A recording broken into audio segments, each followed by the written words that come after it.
estava arrebentada por dentro. É isso que a veterinária que trabalhou no caso do Orelha falou sobre ele. No dia 15 de janeiro de 2026, o Orelha, que era um cãozinho comunitário da Praia Brava de Florianópolis, Santa Catarina, um cãozinho idoso de 10 anos, foi atacado por um bando de adolescentes e morto, enquanto eles brincavam de quem dava porrada mais forte com pregos na cabeça dele.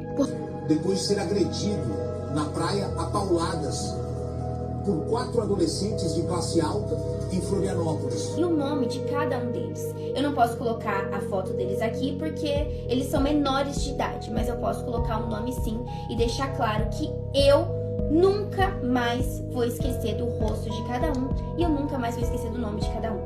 O que vocês puderem compartilhar sobre a Orelha, não precisa ser esse vídeo, mas o que vocês puderem compartilhar, compartilhem. Não deixem esse assunto morrer, vamos fazer isso chegar nas grandes mídias e vamos fazer com que a Orelha tenha justiça